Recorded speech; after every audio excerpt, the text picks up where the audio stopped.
This, I mean, as I said to you just when I saw it, I kind of expected a bit of a Frankenstein's car with, bolts out of its neck and a bit of a wreck. But of course, it's a beautiful, pretty much like a pristine car. Important to you, yeah.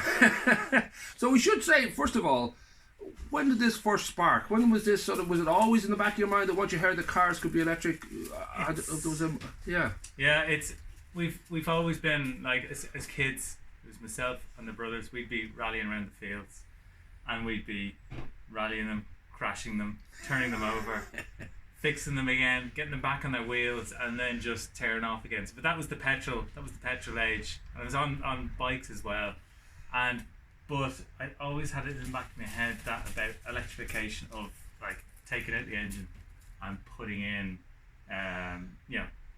taking out that internal combustion engine and throwing in something electric. But it's kind of in a history. It used to take you like you could be spending like 30,000, right, like trying to do it because it was just inaccessible. But it's just the proliferation of electric cars on the roads now. At least let's say 2% of them are crashed every year. So there's a lot of spare parts. And also, I always felt that I grew up like yourself, a lot of brothers, and all of them, bar myself and Jared, were mechanics, so they just loved messing around with cars.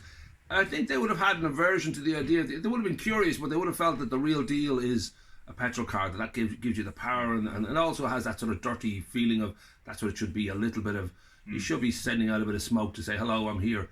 Was there? I don't know if your brothers were of a similar mind, or whether they had a rejection of like no, electric cars, that's not for us. This is a not really a rejection. Okay. It's just a fascination, really. Right. But like, don't get me wrong. I'm still like I'm a petrol head at heart. Like I'm big into motorbikes as well and all that. But it was just a little intriguing bit of my side of my brain that just went, well, what if? What can we do? And DIY was. So should we say it was September 2019 when you went down to Arklow for this with Damien and you'll have to remind me. Kevin, yeah. And they kind of put out a presentation. Was that the real turning point for you? Was it a sense of, this can be done? I can. Well, I started following this guy Damien Maguire on YouTube. He's got hundreds of videos up there, going back. I think it must be 9 years. He converted an old BMW back 10 years ago. He was the first to convert electric in Wicklow. Anyway, he used to live in Greystones, and he did it like 10, 11 years ago. And then I picked up on him about 3 years ago. I started following what he was doing and how easy he made it look. He's very good at making it look easy. And that sort of spiked it. And then I tried to sort of chase him and ask him questions and offer him like, can you teach me the dark art? I said, I'll even give you a day of my week for free. And it was he's just a busy man. Never happened. So right. I chased him down to this fully charged live show in Silverstone in 2019. Okay.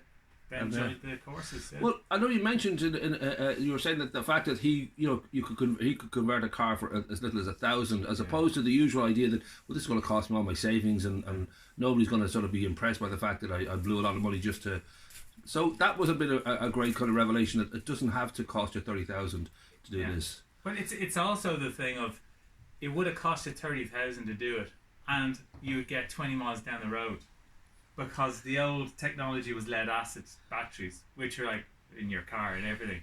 They have a finite sort of range they can get you. But with the advent of the Nissan Leaf and all that, bringing this lithium-ion batteries, it's like, get your hands on those. And suddenly you've got, your budget comes right down, but your range goes right up. And so I'm expecting that this has is a 24 kilowatt pack out of a 2012 Leaf.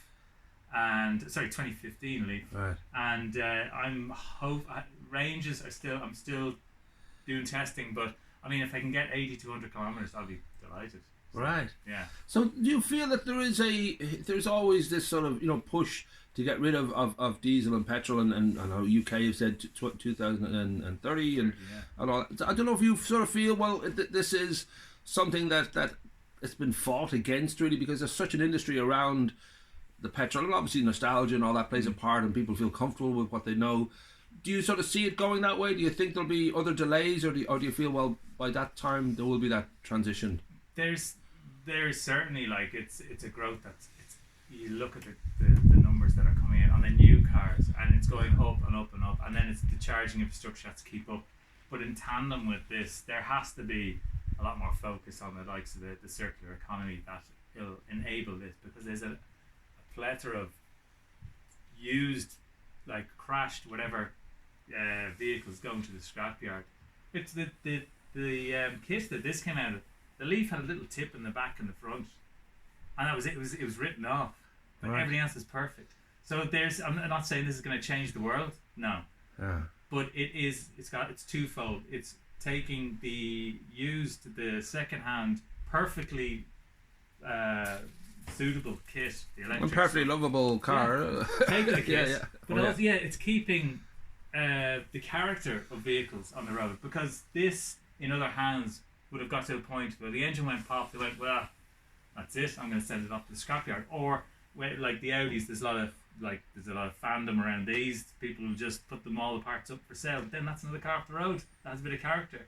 So I'd like to think that there is a movement now of people. There's guys doing old BMWs, old Volvo Amazons, doing old Audis, doing lots of stuff that's got character, and they want to keep on the road, and that's it. So I'm trying to think in practical terms. Now I have a Beetle, for example. Now I don't know if Beetles are. I know there was somebody was starting to convert classic cars, and it was very expensive, of course. But that idea that could any car be kind of given that treatment, or is there a limit to the age? Any car. For example, on the Beetle, there's you can get a drop-in kit into the Beetle, because over in the west coast of the States and California, they're everywhere, and there's companies there who do it. Now you can get a drop-in package, and you could convert a Beetle in 2 days. Holy moly! Yeah. I'm very tempted by that. It's all fit in, and like this, I've done this the first time, and I've done all the fitting and all. It took me 9 months, but I could do it in a fraction of the time. So somebody else came along and said, I want to do another Audi 80. I go, yeah, I've got all the parts developed. Right. So, yeah. So the idea too then of the fact that there's a sort of, the battery life is so important. I know Elon Musk is always pushing for just how much they can get out of these batteries, and how technology will. So that too, I think, will obviously, kind of move on where we get to the point where it isn't really an issue that you'll be able to do your full day or beyond, go for a proper, good old cross-country drive. And 100%, yeah. Right. Yeah, I think you can guess. I know if you had the luxury of spending 50 grand, you could get yourself a Model 3, which will get, I don't know how much, what do they do, 250 or something like that. But this thing is, saying to people about this is a 24 kilowatt pack, which is the base pack in a Leaf. If I had the money, I could go out and buy a 40 kilowatt pack, which would bring me up to 150 kilometers maybe. It's like having a magic petrol tank, because the petrol tank in this car could only get you so far. Right. But I'm able to swap out everything in the same space and suddenly add an extra 30-40% to my range. There's a 63 kilowatt pack, which again, in the same space, I could just swap it out, and then suddenly I'm going up to 180. So those packs, I'm guessing they're quite expensive. That's the reason that you wouldn't have gone for the... Not yet, but price comes down, and as it's like power density. As time moves on, the power density gets smaller pack, more power, more space to put in all that power, and it's every 6 months, 12 months, it's getting better and better. So. And is it? I don't know if it feels. One thing people say with I know, and Tesla have had to do this, is actually introduce the sound of a car engine, just to give you a mental sense that you are actually moving, or people can hear you coming. Has that been strange where you're driving this car, and I'm guessing it's not quite as loud as it used to be? Slightly, yeah. It can creep up on people. Lovely. But so it's a great hit and run vehicle. Yeah, I've already said it to the kids that I'm going to put a speaker in here, and I'm going to have it play. I don't know, like the. Darth Vader's march or whatever, like that, along at slow speeds. But at the moment there is you'll hear it when it's driving. There is a small whine. It's so obviously I've lost power steering. But you just harvest parts from other cars that have electric power steering. So I've got a power steering pump from an Opel Zafira, which is in here doing all that business. And so that's the only sound you really hear at low, again, going around, and that's enough to get people's. Yeah, maybe Kraftwerk's Autobahn on autoplay would work. There you go, the old car starting up and everything.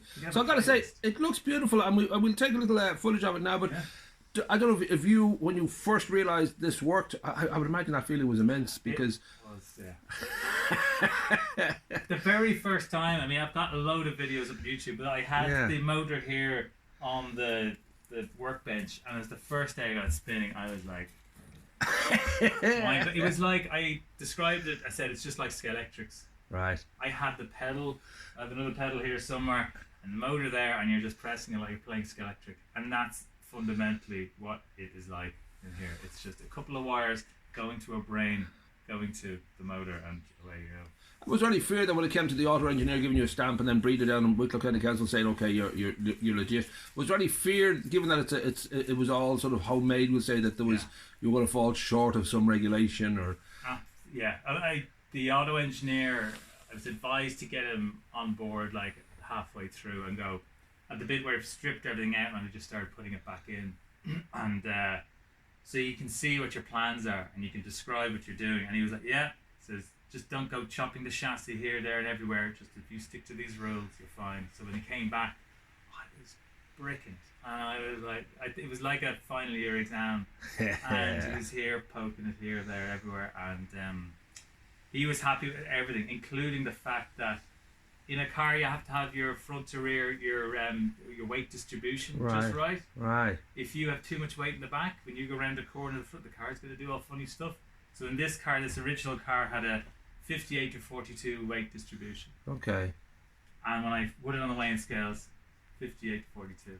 Perfect. Boom. And it's only an extra 30 kilos heavier than it was. That's amazing. So, yeah. And so where to from here now? This is obviously a success. I don't know whether you're thinking, okay, more cars, more electrification, or would you even be tempted now? You lost your job in May, but thankfully you're back in the job now. But this obviously could be a job. You know, if you wanted it to be, you could sort of be actually offering that service. I don't know what you're planning. It was kind of, it was a kind of a flag to sort of just put it out there. Look, I can do this. If anyone, it was twofold. It was kind of just making people aware of how possible it is. Really, that's the greatest thing, because I do a lot of work with Open Inverter and New Electric and down in our club, who they run training courses. So they'll be running a training course for next March, and it's to teach people how to do it, because it's the easiest way to do it. I mean, to actually do this as a job, doing this with people, it's very difficult unless you've got big injection of cash. So to do these one-off, it's just too time consuming. So the way is to teach people, and you show them where all the kit is and how to do it, and it's kind of like nearly at the point where you give them a training course and then there's a pallet of stuff and you go, off you go, and then you can come back and we've got a big community there and you can ask. But that's it for me. It was just, I wanted to shift it to this kind of zone, and it's opened up so many doors of people just contacting me and gone, would you be interested in this or helping us out with stuff? And it stretches down to for example, trucks, like delivery trucks which are doing that last mile, because you're going to have the cities which are going to start banning diesels. So if you can retrofit out trucks, which is being done in Holland, and there's the feedback from Holland is they're delighted with these delivery trucks, which they can just do that last few kilometres into town on a electric. So. You know, that's Elon Musk probably looking for you, just in case you're wondering. Yeah.